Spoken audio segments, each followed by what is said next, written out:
Hi, Chad here with Purple Collar Life, and you can see I'm not by myself today. I've got Mike here with me. So if you watch AKDadStuff on YouTube, this is the man that from Alaska traveled all the way down here to Pennsylvania just to visit some family and to see what we've got going on and to here. visit Chad. And to visit me and to see what we've got going on here in Pennsylvania. And since he's been here, he's been missing out on all that snow. So if you watch his channel, you know he does a lot of plowing snow. He's got that beautiful new original tractor cab. That's right, I've used it once. You've used it once? You've got that nice snow pusher. Yep. And the blade on the back. Yeah, that's a Land Pride snow pusher and rear blade, and that's all I use to move snow. Of course, I think I'm gonna have to break out the bucket here now because I've got a lot of snow. It snowed 14 inches after I left, so everything's buried. And it was 30 below there this morning. And here in Pennsylvania today, it is 73 right now. Yeah, it was 80 yesterday. It was hot. Yeah. And you can see we're standing in front of a red tractor and another red tractor, and these don't belong to either one of us. We're actually at a Rural King. We thought we'd meet up here and take a look at these RK tractors and some of the implements. But as you know from our channel, we have a John Deere 2210, and Mike has the Kubota B2601. But I think this proves that the green and orange people can still be friends. Yeah, we can. Yesterday, well, 2 days ago, I was driving a green tractor. Okay. So that's coming, but it was a real green tractor, like really big one. Yeah. A machine. Yes, it was a big machine for sure. So, all right. All right, so we're going to take a tour of these tractors and see what they've got to offer here, and then we'll see what the implements are, and we're just going to kind of get to know each other a little bit in person. We've been talking back and forth on our videos and comments, so it's nice to actually meet in person. All right. Now at this point, I'm not sure what happened, but as Mike and I were talking, for some reason our wireless mic stopped working for my camera. So unfortunately, I just have to add the voiceover here, but you can see we started out looking at the RK55. Now, I've always been really impressed with the RK55. I've stopped at this Rural King before and looked at tractors, and to me, the RK55 just is such a nice size tractor. It's not huge. Like right behind it, you see the RK74, and that's what we're showing here. Now, that's a really big tractor. If you've got some serious farm work, you can see it actually has the R1 ag tires on it, front and back, and that is an impressive machine. It also has the self-leveling loader. So really cool machine, and for the size of it, the price is not bad. You can see the price on the screen there. We also took a look, Mike and I, at this little side-by-side. This is a little 250. It does have a dumping bed. Just a nice little machine if you just needed something little. Kind of replaces a golf cart, a little bit more rugged terrain than a standard golf cart. Not exactly sure who manufactures this. I was trying to see some branding on it, but there's nothing that kind of gives away who the actual manufacturer is.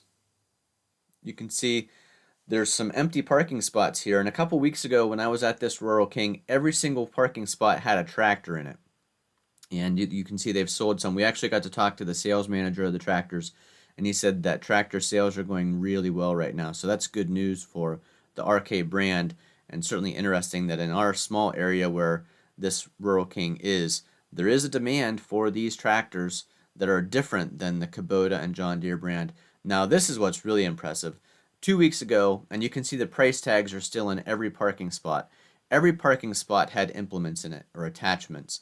There were post hole augers, rototillers, back blades, land planes, little trailers, discs, so many pieces of equipment in that parking lot. And you can see the cables all laying there that attaches things, but not many pieces of equipment left in that particular space. Here's an RK55 open station, and this particular one you can see is the only RK55 open station they have. And then I've moved over here to the RK37. I think this is a perfect size tractor for most people in this area, and certainly would be a nice tractor that I would enjoy. They've got two of them here. One is the shuttle-shift on the right and the hydrostatic on the left. Now the hydrostatic you can actually tell is a little bit older than the new shuttle-shift because the lighting on the shuttle-shift is an LED up on top of that cab, whereas on the left-hand tractor that was halogen lighting. Now here's the RK37 open station. You can see there's currently 0 down financing available, so that's a nice promotion.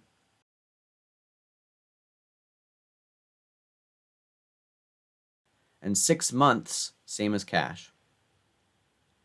Now we're looking at the back of that RK37. It does have the telescoping arms on the 3-point hitch, and look at that attachment from the sway of the arm. That's so much better than those turnbuckles. I don't know if you've watched Messick's channel, but Neil at Messick's has a new attachment for Kubotas that replaces the turnbuckle system. I wish someone would come out with something like that for my John Deere, because as I pointed out, 5 things I hate about my John Deere, the turnbuckles for sway control on the arms is pretty high on that list.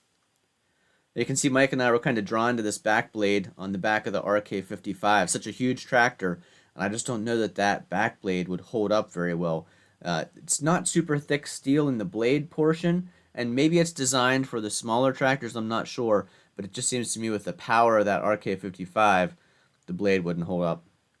Mike's showing here how there is like that kickstand to hold the front 3-point connection of the blade up, and that would make it a lot easier for connecting, and you don't have that laying down in the dirt, which often happens on a back blade. And I'm looking here at how huge that drawbar is on the RK55. Now I know it's a 55 horsepower machine, but that is a really good sized drawbar. Of course, you've got your rear remotes included. RK tractors have a lot of the normally optional features added right in. They've got that rim guard in the rear tires for ballast.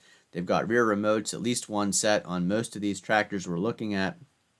Most of these now have cruise control in the hydrostatic versions. So lots of great features on the RK brand tractors.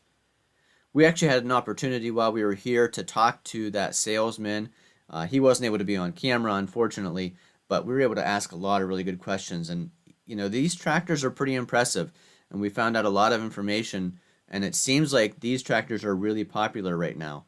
So yet to see, you know, what the long-term investment return is. So if you had one of these and you're trading it in, I've heard that some dealers won't take an RK tractor. Like if you're trading in on a Kubota or a John Deere, those dealerships will not accept an RK branded tractor as a trade. But you can see some of those signs say that these tractors have 5-year and 8-year powertrain warranties. So I like that they stand right behind the tractors, and the particular RK store that we're at has a full service department. They service not only the tractors, but they'll service your steel chainsaw, any of your outdoor equipment that you would buy not only at the Rural King, but even at other stores. There's the smaller RK24s, and I believe there's some RK21s at the top of that line. We did find out in talking to the sales manager here that there is an RK25 tractor. You can see here Mike and I are getting ready to do the closing of the video. I'm sorry you can't hear that. That audio just did not work out. But we had a lot of fun talking with each other and looking these tractors over, and it was really cool for me to hear about Alaska. You know, you don't think that things are different in different parts of the United States, but just to learn about the differences in Alaska, even things as simple as in Alaska you can't have billboards. Things like that are really intriguing to me. I liked hearing about the pipeline. I liked hearing about Mike's adventures in Alaska, how he got to Alaska, and his channel there, AKDadStuff. So if you aren't following Mike on AKDadStuff, I think you'd really enjoy the channel. Go give it a look.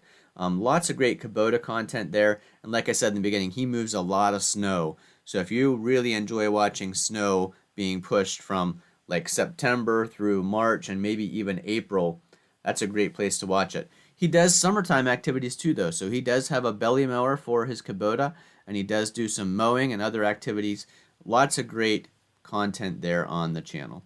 So like I said, it was great to meet Mike. I appreciate you guys tuning into this video. We'll do another video at Rural King another time when we have a little bit more time to look at these tractors, maybe even take one on a test drive. And they certainly are in the running for if I were looking to buy a new tractor at this point, especially the RK55 and the RK37. I believe they're really well built machines from what I can see. I love the loader lift capacity. It surpasses most of the other tractor brands in that size range. And then, like I said before, and I'll say it again, the rear ballast being included, that rim guard, is a nice benefit, because I know I see a lot of people operating front end loaders that don't have adequate ballast on the back. So having the tires loaded and then something attached to the back certainly is a lot more safe than no rear tires loaded on your tractor.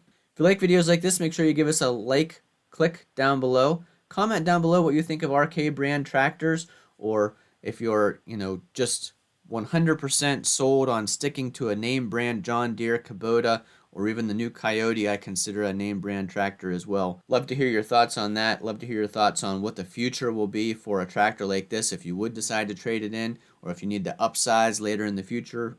So I'd love to see those comments down below. Lots more content coming up on our channel about tractors and outside work. It's finally getting to be summertime, so we've got a lot of outside work to do.